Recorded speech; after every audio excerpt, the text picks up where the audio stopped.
24 keperawatan dengan NIM 24102051. Nah, sebelumnya kakak ingin tahu namanya siapa? Bisa dipanggil siapa? Kalau kakaknya siapa namanya? Nah, semoga hari ini kita selalu sehat dan tetap semangat ya. Pada kesempatan kali ini, kakak akan membahas topik yang sangat dekat dengan kehidupan remaja, yaitu tentang kesehatan reproduksi remaja. Materi ini sangat penting supaya kita lebih mengenal tubuh kita sendiri, memahami perubahan yang terjadi, dan tahu bagaimana cara kita menjaga dengan baik agar reproduksi kita tetap baik di masa depan. Nah, tujuannya adalah agar teman-teman dapat mengetahui perubahan yang terjadi pada masa remaja, mengetahui cara merawat organ reproduksi yang benar, serta mampu menghindari berbagai masalah kesehatan reproduksi yang berdampak buruk bagi kesehatan dan masa depan. Di sini kakak membutuhkan waktu kurang lebih 10-15 menit. Apakah adik-adik bersedia? Nah, sebelumnya kakak ingin tanya, apakah adik tahu apa itu kesehatan reproduksi? Nah, sebelum kita membahas lebih jauh, kita perlu tahu dulu apa sih sebenarnya yang dimaksud dengan kesehatan reproduksi remaja. Nah, kesehatan reproduksi remaja bukan hanya tentang organ kelamin saja, tetapi merupakan kondisi kesehatan secara fisik, mental, dan kesejahteraan sosial secara menyeluruh yang berkaitan dengan sistem, fungsi, dan reproduksi remaja yang dimiliki. Artinya, remaja dikatakan memiliki kesehatan reproduksi yang baik apabila tubuhnya sehat, pikirannya stabil, perasaannya nyaman, serta terhindar dari masalah kesehatan reproduksi di masa sekarang maupun di masa depan nanti. Nah, setiap remaja tuh unik tahu. Kalian tahu nggak? Nah, tetapi secara umum masa remaja itu dibagi menjadi 3 tahapan. Yang pertama remaja awal, yaitu dari umur 10 tahun sampai umur 13 tahun. Nah, pada tahap yang pertama ini biasanya mulai muncul tanda-tanda awal pubertas, yaitu rasa ingin tahu. Misalnya adik-adik ada temennya yang gosip-gosip. Nah, biasanya ada rasa ingin tahu muncul, rasa kepo. Apa sih yang mereka bicarain? Aku kok pengen tahu sih? Nah, itu biasanya masa remaja awal di umur 10 sampai 13 tahun. Yang kedua, masa remaja pertengahan, yaitu di umur 14 sampai 16 tahun. Nah, perubahan fisik ini cenderung naik turun. Misal nih, kayak orang yang pelan, tahu pelan gak sih? Aku pengen itu, tapi enggak deh, aku pengen ini. Nah, itu biasanya sering terjadi di masa remaja pertengahan, yaitu umur 14 tahun sampai 16 tahun. Nah, yang terakhir yaitu masa remaja lanjut, yaitu umur 17 sampai 19 tahun. Remaja yang udah lanjut, yaitu umur 17 sampai umur 19 tahun, itu biasanya mulai matang secara fisik dan mulai belajar bertanggung jawab terhadap dirinya. Misal nih, besok aku ada mata kuliah, ada tugas loh, misal analisa jurnal, aku harus tanggung jawab sama tugasku ini. Nah, rasa tanggung jawab itu biasanya muncul di anak remaja lanjut, yaitu umur 17 sampai 19 tahun.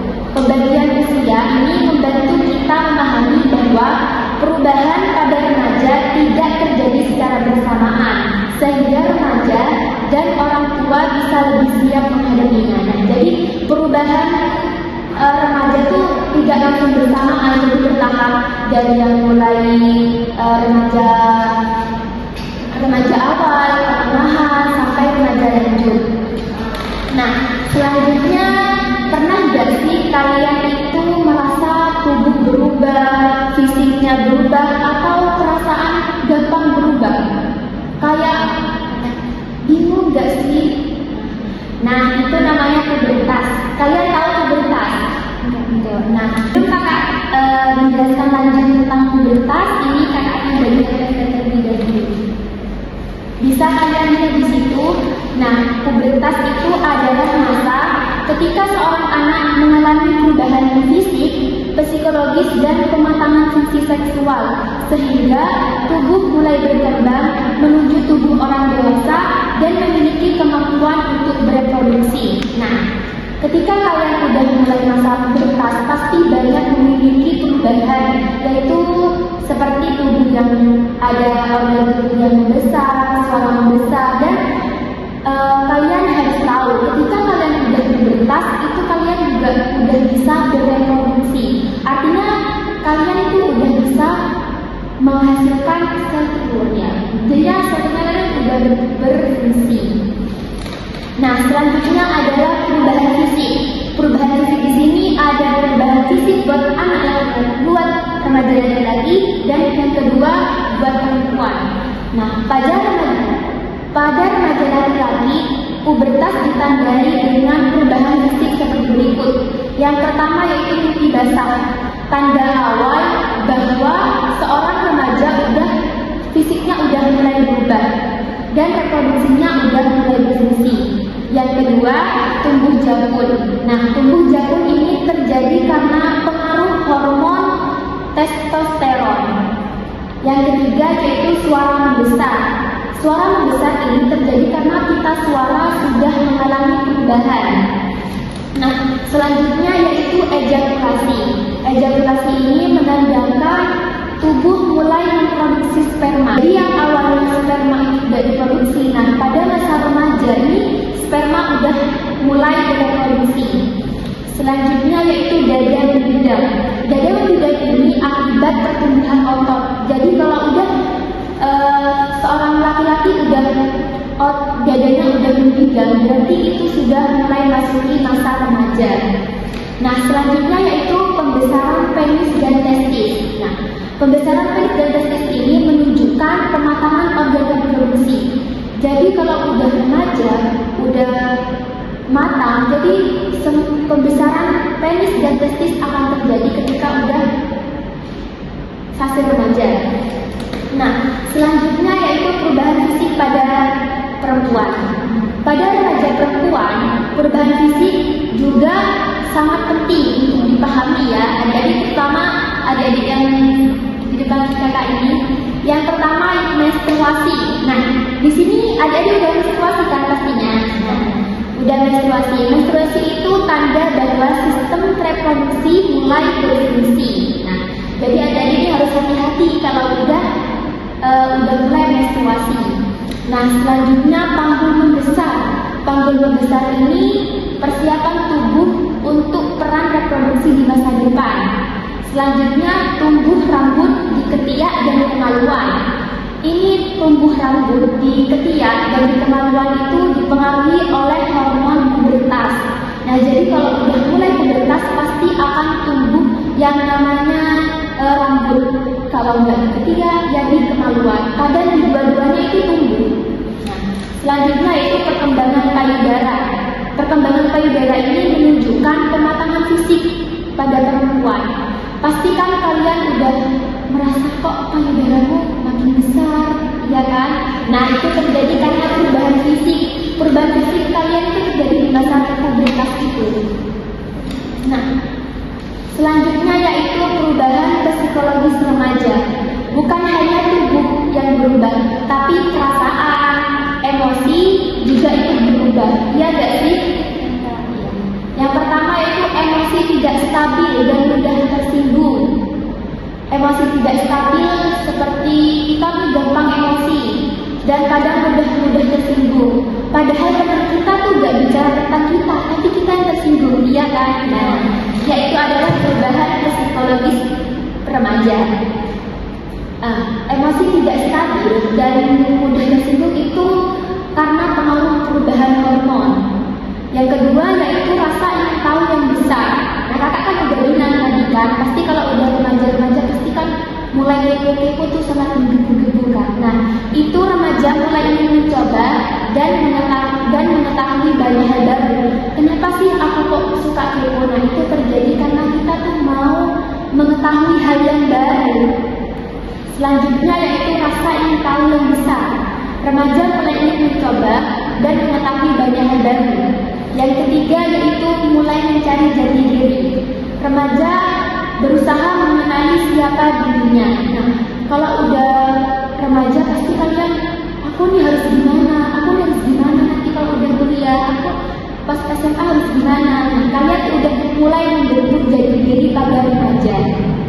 Nah, selanjutnya itu mencari kasih sayang dengan orang yang terdekat. Nah, ini pasti kan kalian membutuhkan orang yang kalian sayangi. Tapi kan di sisi lain kalian juga punya ayah dan ibu. Di samping itu kalian juga punya ayah dan ibu untuk membutuhkan perhatian dan dukungan. Namun remaja Gen Z saat ini kan udah ya, kalau nggak punya pasangan tuh kayak miris gitu ya. Nah, selanjutnya yaitu mulai tertarik lawan jenis. Nah, ini ada hubungannya sama mencari kasih sayang dari orang terdekat. Pasti kalian punya tertarik nih, ada orang dekat banget. Iya nggak sih kalian kayak gitu? Nah, itu wajar karena itu adalah perubahan psikologis di remaja kalian. Nah, selanjutnya yaitu perawatan organ reproduksi. Nah, kalian setelah mengetahui perubahan, sekarang kita bahas bagaimana sih cara merawat organ reproduksi agar tetap sehat. Kalian tahu nggak caranya? Nah, baik. Yang pertama yaitu mengganti pakaian minimal 2 kali sehari untuk menjaga kebersihan dan mencegah bau. Nah, baju, pakaian kalau udah bau pasti kan rawan sekali untuk dikena infeksi. Nah, jadi kalian sebisa mungkin untuk mengganti pakaian 2 kali sehari. Nah, selanjutnya yaitu tidak menggunakan pakaian dalam terlalu ketat agar sirkulasi udara tetap baik. Nah, kalau kalian memakai pakaian dalam yang terlalu ketat, nanti udara itu tidak akan bisa masuk. Selanjutnya menggunakan pakaian dalam yang berbahan katun. Karena kenapa harus yang berbahan katun? Karena bahan katun itu dapat menyerap keringat. Selanjutnya yaitu membersihkan organ reproduksi dengan air bersih dari depan ke belakang. Untuk apa? Yaitu untuk mencegah hasil kandungan. Jadi kalau kalian membersihkan alat reproduksi kalian dengan air itu dari depan ke belakang agar kuman itu tidak cepat masuk ke dalam reproduksi kita. Nah, selanjutnya yaitu mengeringkan dengan handuk atau tisu. Nah, setelah kalian membersihkan organ reproduksi kalian menggunakan air, sebaiknya dibersihkan dilap menggunakan handuk atau tisu karena agar organ reproduksi kita itu tidak retak. Selanjutnya mengganti pembalut maksimal setiap 4 jam saat menstruasi. Nah, kalian pasti sudah mengalami menstruasi kan tadi kan, dan saya tanyakan kalian sudah mengalami menstruasi. Ketika kalian menstruasi itu setidaknya maksimal kalian mengganti pembalut itu 4 jam. Setiap 4 jam kalian ganti. Setiap 4 jam kalian ganti. Untuk apa? Yaitu untuk mencegah infeksi. Ketika kalian menstruasi terus misalnya kalian 1 hari gak ganti pembalut, pasti itu kan udah banyak darahnya, dan itu juga bisa jadi banyak infeksinya. Nah, untuk mencegahnya kalian itu harus mengganti pakaian, harus mengganti pembalut maksimal 4 jam sekali.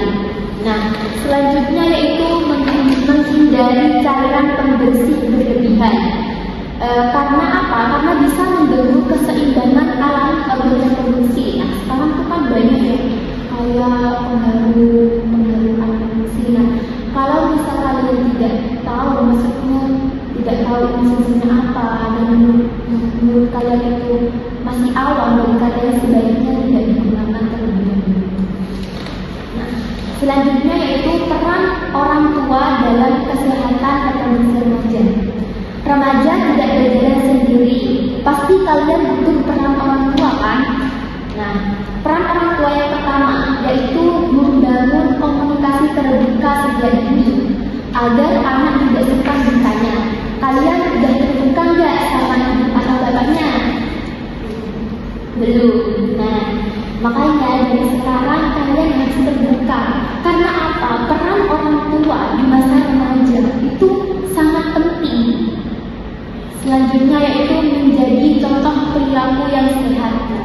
Anak itu cenderung meniru orang tua. Nah, sebaiknya kalian, jika orang tua kalian menyuruh kalian dengan hal-hal yang buruk, itu tidak boleh dikerjakan. Nah, selanjutnya yaitu memberikan pendidikan seks sesuai usia, supaya anak mendapat informasi yang benar. Nah, kalau misal orang tua kalian cerita tentang seks yang berlebihan, sebaiknya jangan didengarkan. Selanjutnya yaitu menjelaskan perubahan fisik dan emosi remaja agar tidak merasa takut atau bingung. Nah, ketika pasti remaja-remaja itu emosi kan, kadang bukan cuma ke teman, ke orang tua kadang-kadang juga emosi kan.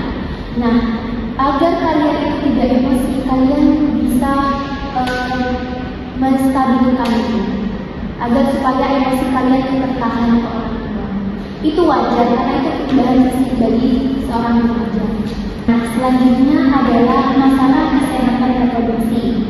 Jika kesehatan reproduksi kalian itu tidak dijaga dengan baik, maka bisa muncul masalah-masalah serius. Nah, yang pertama itu kekerasan seksual, seperti pelecehan dan pemerkosaan. Nah, pelecehan dan pemerkosaan ini bisa berdampak fisik dan mental. Jadi ketika kita udah terkena kekerasan seksual, yaitu seperti pelecehan dan pemerkosaan, pasti dampaknya akan ke fisik dan ke mental kita. Nah, selanjutnya itu kehamilan yang tidak diinginkan, karena berisiko menyebabkan aborsi yang tidak aman. Ketika kalian sudah remaja, kalian sudah terkena kekerasan seksual seperti yaitu pemerkosaan, nah kemungkinan besar kalian akan hamil. Nah, kehamilan ini pasti tidak akan diinginkan bagi seorang remaja. Karena apa? Karena kalian masih remaja, masih emosi itu tidak stabil, dan berisiko untuk aborsi tidak aman. Aborsi ini kalian tahu nggak sih aborsi itu apa? Aborsi itu pasti kan kalian kalau udah frustasi, udah pikiran kemana-mana, udah takut sama orang tua, pasti kan kemungkinan besar kalian aborsi. Nah, aborsi ini sangat berbahaya. Nah, selanjutnya yaitu perkawinan usia dini dan kehamilan dini. Nah, ketika kalian udah terkena kekerasan seksual, yaitu seperti pemerkosaan kalian pasti akan hamil, kemungkinan besar kalian hamil. Nah, ketika kalian udah hamil, kemungkinan besar kalian akan menikah di usia dini.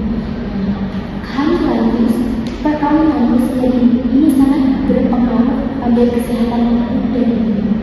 Nah, jadi ketika kita udah kawin di usia dini, kan umur kita masih belum cukup umur untuk menangani seorang anak. Kita tuh masih, sedangkan emosi kita masih gak stabil, masih naik turun, dan kita udah diberi tanggung jawab sebagai seorang anak. Itu sangat berpengaruh. Nah, selanjutnya itu penyakit menular seksual, yaitu termasuk HIV atau AIDS. Ketika kalian sudah sering melakukan kekerasan seksual, contohnya yaitu pemerkosaan, pasti itu akan ada penyakit yang namanya penyakit menular, yaitu HIV atau AIDS. Nah, penyakit ini disebabkan karena akibat perilaku seks bebas. Nah, sekarang banyak remaja-remaja di luar yang melakukan seks bebas tanpa kita ketahui. Kadang orangnya baik, namun itu adalah orang yang seks bebas. Makanya kita harus berhati-hati dengan tingkah laku orang lain. Nah, setelah kita bahas tentang masalah kesehatan reproduksi, kita bisa menghindari. Semua masalah pasti ada solusinya. Nah, cara dari menghindari masalah kesehatan reproduksi yang pertama, menghindari perilaku seks beresiko demi menjaga kesehatan dan masa depan. Nah, kalian itu harus menghindari perilaku seks beresiko. Karena apa? Seks itu sangat berbahaya, apalagi kan sekarang banyak banget seks bebas di luar sana.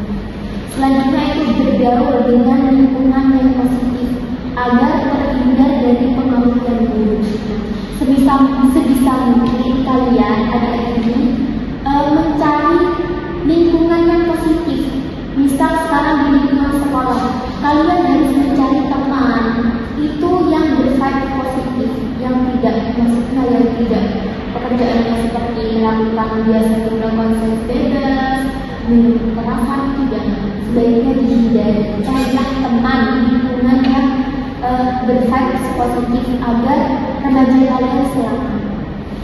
Nah, selanjutnya itu mengelola stres dengan kegiatan positif, yaitu seperti olahraga atau hobi. Nah, ketika kalian stres, kalian bisa kelola stres itu yaitu dengan cara olahraga atau dengan hobi kalian. Nah, sekarang kan udah ada TikTok nih, pasti kalian kalau udah stres banget, ya udah scroll TikTok aja biar stresnya reda. Nah, itu kalian bisa dicoba yaitu dengan scroll TikTok. Selanjutnya yaitu mengkonsumsi makanan bergizi dan tinggi protein.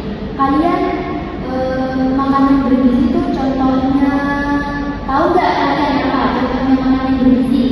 Sayur? Ya benar, makan sayur, makan buah-buahan untuk menjaga daya tahan tubuh kalian.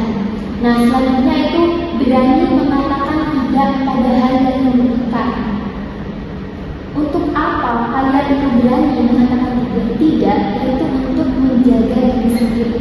Nah, misalnya kalian diajak untuk seks bebas, tapi jangan sampai yang kalian mau. Kalian harus berani berkata tidak pada hal yang merugikan kalian. Nah, mungkin cukup itu yang dapat kakak sampaikan. Apakah ada pertanyaan? Ada kak? Oh ya, silakan pertanyaannya.